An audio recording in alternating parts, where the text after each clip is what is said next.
ሰላም ሰላም፣ ውድና የተከበራችሁ የዚህ ቲቪ ቤተሰቦች እንዴት ናችሁ? ሰላማችሁ ይብዛ።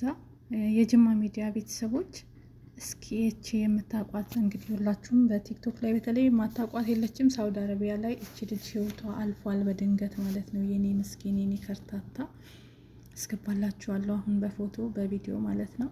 በጣም ነው የሚያሳዝነው። እንግዲህ በየመን እየሄደች ከሳውዲ አረቢያ ኢቃማ እመጣለሁ ብላ በየመን እየሄደች ቀርታለች ማለት ነው። እሷ ብቻ ሳትሆን ብዙዎች ናቸው የቀሩት። እስኪ ያሳያችኋለሁ። አንድ ቀን እንደ ሰው ሳይሞላልን እንደ ሰው ነጻነት አግኝተን የፈለግነውን ህይወት ሳንኖር በተስፋ አንድ ቀን እኖራለሁ በሚል ተስፋ የሰው አይን እንዳሸማቀቀን የሰው ፊት እንደገረፈን የሰው ታዛዥ ሆነን ኖረን ስንት አመት ሙሉ ከዛ መጨረሻችን ደግሞ በረሃ ላይ መቅረስ ሲሆን እንዴት ልብ ይሰብራል። በእውነት እንዴት ልብ ይሰብራል። እኔ ያንን ፎቶ ሳይ ማለት ነው ጧት እንዴት እንደደነገጥኩ እንዴት እንዳሳዘነችኝ እንደዚሁ ኤፍቢ ላይ ነው ማያት ልጅቷን ማለት ነው። እና የትም በረሃ ላይ ስቀር አንዲት ስደተኛ እህቴ በጣም ነው ልቤ የተሰበረው። ምክንያቱ ደግሞ ምንድነው ለዚህ ለማይረባ ኢቃማ እኔ በጣም ብዙ ጊዜ ጋይስ ይሄ ኢቃማ አይጠቅምም ቪዲዮ ሰርች አለሁ ሁለቴ ምናምን ዩቲዩብ ላይ ላይቭ ስገባ ጠይቁኝ እናገራለሁ። አይጠቅማችሁም እዚህ ሀገር ኢቃማ መንገዱ ከባድ ነው። ቲክቶክ ላይ ቪዲዮ ሰርች አቃለሁ ግን እናንተ ከተሳካኛ የሚሳካልናል። ኢቃማው ብቻ ይኖረኝ እንጂ እኔ የተለያየ እድሎችን እሞክራለሁ ነው የምትሉት። አሰሙ የሚሰው ነገር አንዳንዶቻችሁ ምቀኝነት የሚመስላችኋላችሁና አሁን ለመሄድ ያሰባችሁ ካላችሁ እባካችሁ እንዳትሄዱ። የምሬን ነው። እኛ አሁን ሀኒን ስላየናት ነው አይደል እንደዚህ የደነገጥ ነው። እኛ የማናቀው በጣም ብዙ ሰው በረሃ ላይ እየቀረሰዋል እኛ የማናቃቸው ማለት ነው። እባካችሁ አትሄዱ። መንገዱ በጣም ከባድ ነው። እኛ ሄደን የመጣ ነው አንደኛ በጅልነት ነው። ራሴ እንደ ጅል ነው የማየው ነው ይሄንን ስተት መስራቴ። ላይክ በዛ በባህር ላይ ተመልሼ መሄዴ በጣም ነው በራሴ የምናደደው። እና እኛ ባለማወቅ ያንን ስተት ሰርተናል የተሻለ ነገር ይገኛል ብለን። ከዛ ደግሞ በክርስቶስ ቸርነት ነው እኛ የወጣ ነው እንጂ በእኛ ጉልበት ጎበዝ ስለሆነ መንገዱን ስለሄድ ነው ምናምን አይደለም። በክርስቶስ ጥበቃ ነው ምንም ሳይነካን የመጣ ነው። ለመኖሪያ ፍቃድ እዚህ ሀገር ላይ ማለት ነው ከጥቅሙ ጉዳቱ ነው የሚበዛው። አንድ ጥቅም ያለው ፖሊስ እንዳይዘንና ቤተሰብ ለማይቻ ነው። እዚህ ሀገር ላይ 7-8 አመት 15 አመት የኖሩ ሰዎች አሉ ያለ ኢቃማ ሰው ቤት ነው የሚኖሩት። ፖሊስ አያገኛቸውም እየኖሩ ነው። እኔም ኖር ያለው 6 አመት ምናምን ያለ ኢቃማ ምንም ሆኛ አላቅም። ቅንጦት ነው ኢቃማ እውነት ለመናገር እየሰራን ነው። ስራ መሽከለከለ እና መኖሪያ ፍቃድ ካልያዝን ብላችሁ በብድር ኢትዮጵያ ያላችሁን ቦታ እየሸጣችሁ በብድር የምትይዙ ሰዎች ማርያም ምን አይጠቅማችሁም።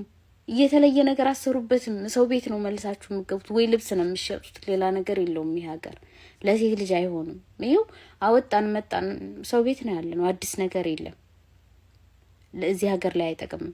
ዋጋ እንኳን ብንከፍል ምን አለበት ለደህና ነገር ዋጋ ብንከፍል። እኛ ተጃጃል እናንተም እንደኛው መሆን አለባችሁ የለባችሁም።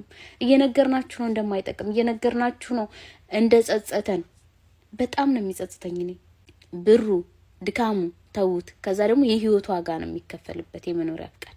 ገባችሁ አይደለ? መታችሁ እዚህ የተሻለ እድል የለም። የተሻለ ስራ አሰሩም የራሳችሁን ቢዝነስ ምናምን ምንም ልብስ ሻጭነት ነው ያለው። ሌላ የተሻለ ስራ የለም።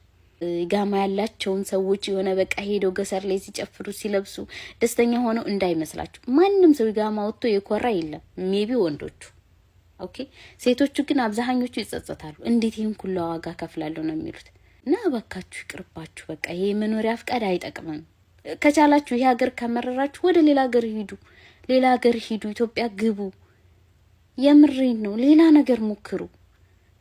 እስር ቤት ውስጥ ነው ያለነው እኛ አሁንም ምንም የተለየ ጥቅም አላገኘንለት። እንግዲህ በጣም ነው የሚያሳዝን። በጣም ነው ልብ የሚሰብረው። ወችን ልጅ ማለት ነው የባህል ልብሶችን ሽፎን የተለያዩ ነገሮችን ትሸጥ ነበረ ማለት ነው። ሁላችንም እናውቃታለን በምትሸጥበት ሰዓት ላይ። ዛሬ ላይ ግን እግዚአብሔር አምላክ አልፈቀደምና ህይወቷ አልፏል በስደት ላይ ማለት ነው። የእውነት ልቤን ሰብራኛለች እመቤቴን ከሚባለው በላይ። ምክንያቱም እቺ ልጅ ሁላችንም እናውቃታለን። ቲክቶክ ላይ በጣም ቆንጆ ናት። በጣም ልጅ ናት። በጣም ተጫዋች ደስ ያላት ናት። ተንከራታ ለዚችው ነው በቃ ወደ 10 ምናምን ዓመት አረብ ሀገር በሳውዲ አረቢያ ተንከራታ መከራዋን አይታ መጨረሻው እንደዚህ ሲሆን በጣም ያማል፣ በጣም ልብ ይሰብራል፣ ቅስም ይሰብራል። ያልታደለች እናት ይሄን ስትሰማ ምን እንደሚሰማት ሁላችሁ መገመት አያቅታችሁ። አስባችሁታል?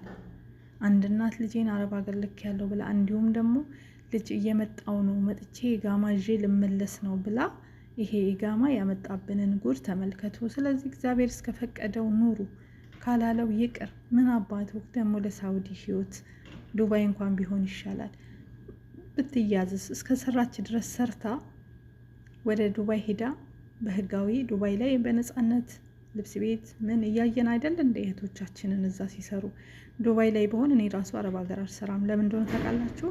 ዱባይ ላይ ከሆነ እና እግዚአብሔር አምላክ ከእንደዚህ አይነት ነገር ይጠብቃችሁ፣ ይጠብቀን። ወጥቶ ከመቅረት እግዚአብሔር ይጠብቀን ከእንደዚህ አይነት አደጋ፣ ከእንደዚህ አይነት አሰቃቂ ነገር። በየመን እንግዲህ ሂዳ ይጋማ ይዤ መልሳለሁ በማለት ህይወቷ አልፏል። እስከዛሬ የለፋችሁ የደከመችውን አስቡት እስኪ። ስንት ዓመት ሙሉ ለፍታ ተንከራታ በቃ ተኖረ ተሞተ። ይሄ ነው መጨረሻችን።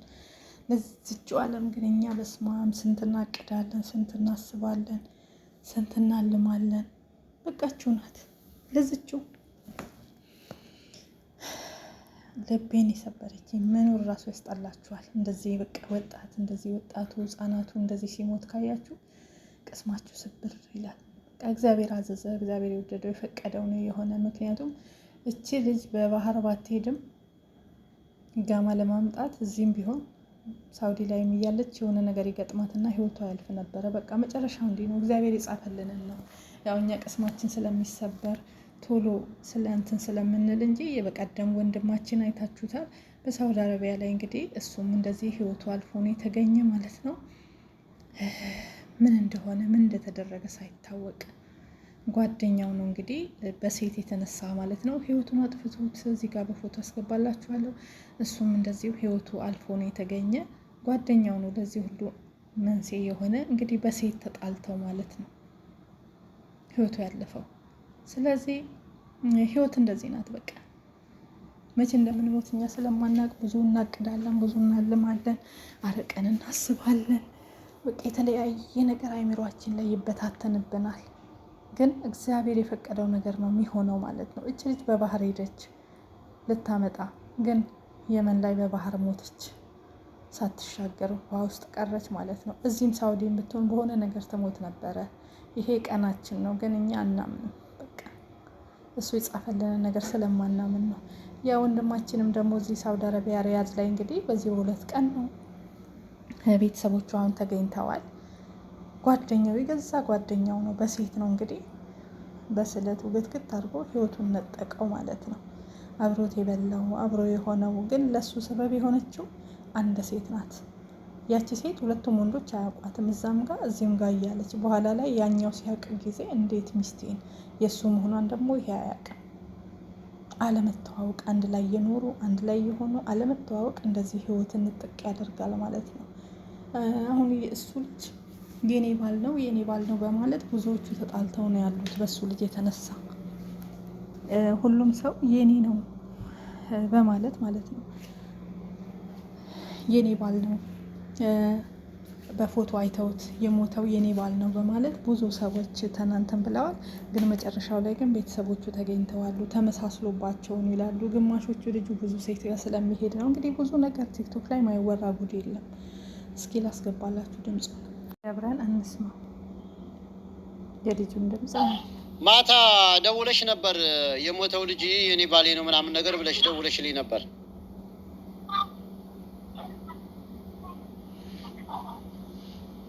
አይሰማሽም?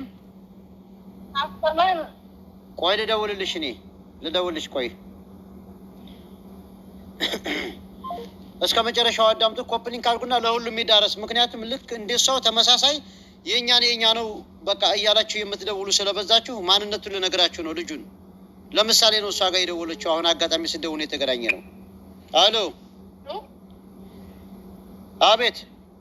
አይሰማም? ይሰማል። የሞተው ልጅ ባሌ ነው ምናምን ብለሽኝ ነበር። ለማንኛውም እንግዲህ እና ይሄ ልጁ ያንቺ ባል አይደለም፣ አትደናገጫ። ይዞሽ አንቺንና ሌሎችም መሰሎችም የኔ ባል ነው፣ የልጅ አባት ነው፣ ወንድሜ ነው የሚሉ አሉ። ልጁ ያሲን አሚኑ ያሲን ነው የሚባለው፣ የአርጎባ ልጅ ነው። የአንቺ ስሙ ማን ነው ባልሽ? አሚኑ ያሲን። ያሲን አሚኑ ያሲን ነው የሚባለው። ይሄ የሞተው ይሄ መሐመድ ነው የሚባለው። መሐመድ ነው የሚባለው። መሐመድ ማለት የት ሀገር ነው? ጎረና አይደለም። እሺ ትዋዬ ኢንሻአላህ ባልሽን እንፈልገዋለን። ይሄ ያንቺ ባል አይደለም። እሺ እኔ እኮ ማለቴ እስር ቤት እንዳለ እኮ አውቃለሁ። እንተዋወል ነበር ግን ማለቴ ከደወለ 15 ቀን ስለሆነ ታሰራለህ ብሎኝ ነበር። እንዴት አጋጣሚ ወይ ሲታሰር ቀፍቶ ነው ወይ እንዲህ ነው ወይ ታሞ ነው ወስቶ ነው ምናምን የሚለው ስራ ምኑ ነው የተመሳሰለብሽ? አሁን እሱ ጋር ምኑ ነው የተመሳሰለብሽ ከባልሽ ጋር? እና ለዛ ነው እንጂ እስር ቤት እንዳለ እኮ እንተዋወል ነበር። ባልሽ ጋር ምኑ ነው የተመሳሰለብሽ?